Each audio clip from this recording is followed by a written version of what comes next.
Et toi? Faut lever un peu, s'il te plaît. Bonjour Patrice, assez de journaux ce matin pour vous distraire? Oui, quelques-uns. Bonjour Laurent, bonjour à tous. Est-ce que par hasard, vous n'auriez pas 10 € dont vous ne savez que faire? Je vous pose la question parce qu'en posant ces 10 € sur la table, eh bien, vous pourriez en gagner 350. Et avec ça, vous pourriez aller faire la fête à Paris pour reprendre le titre de l'équipe qui célèbre l'incroyable parcours du club de foot amateur des Herbiers qui, quoi qu'il arrive, connaîtra son épilogue ce soir au Stade de France. 10 €, 350 €, 35 contre 1. C'est en effet la cote des Herbiers face au Paris Saint-Germain d'après le PMU. Alors on dit souvent que sur un match, un seul, tout est possible. Voilà pourquoi l'équipe des Herbiers s'est préparée le plus sérieusement du monde. Le club amateur a pu s'entraîner dans la prestigieuse antre de l'équipe de France à Clairefontaine. Le hasard a fait qu'on m'a attribué la chambre jadis occupée par Zidane, explique le doyen de l'équipe, Pierre Germain.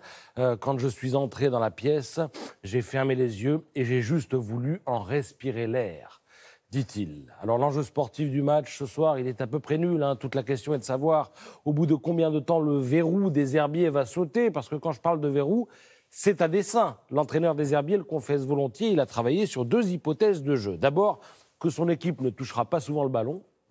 Ensuite, que la pression sera terrible sur le bloc défensif. Et partant de là, eh bien, Stéphane Mazala a fait appel à l'entraîneur de l'équipe de handball de Nantes, une équipe qui, dans son domaine, joue la Ligue des Champions, une demi-finale, contre le PSG d'ailleurs. Des meilleurs en France. Alors, l'objectif, c'était de faire rentrer dans le crâne des joueurs que sans solidarité, eh bien, on ne peut pas s'en sortir. Et vous savez ce que l'entraîneur des Herbiers a fait, Laurent? Eh bien, il a encordé les joueurs avec des rubans rouges et blancs. Vous savez, les rubans de signalisation routière. Voilà. De manière à réduire l'espace entre eux lorsqu'ils jouent. Les distances entre les joueurs oscillaient à l'entraînement entre 5 et 10 mètres, pas plus. Au hand, les joueurs sont très près les uns des autres. Eh bien, ce soir, il faut s'attendre à ce que ce soit un peu pareil avec les footballeurs, en tout cas ceux des Herbiers. Il a encordé les joueurs. Oui, Raymond Domenech avait déjà fait ça avant la Coupe du Monde 2006. Il avait emmené tous les joueurs à Tignes, dans les Alpes, et il leur avait fait faire de l'escalade pour leur inculquer la solidarité. Alors on est là, au-delà de la passion du foot. Les Herbiers, c'est la Vendée, une Vendée enracinée, avec une forte identité patrimoniale, face à un Paris Saint-Germain très mondialisé.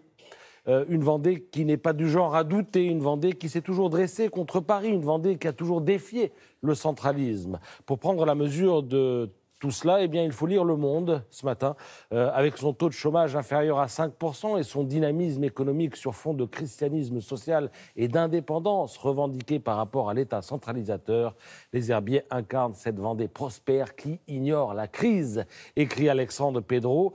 C'est toute cette différence qui monte à Paris en bus, en train, en voiture, avec en tête de cortège Philippe de Villiers. Dans Le Monde, il se raconte, il dit que quand il est devenu patron du département, il avait 3 rêves.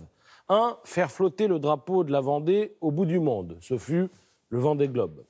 2, recevoir le départ du Tour de France. Ce sera fait pour la 4e fois cette année. 3, construire un très grand club de foot. Et ça, c'est raté. À moins que ce soir, il se passe quelque chose. Merci beaucoup, Patrice.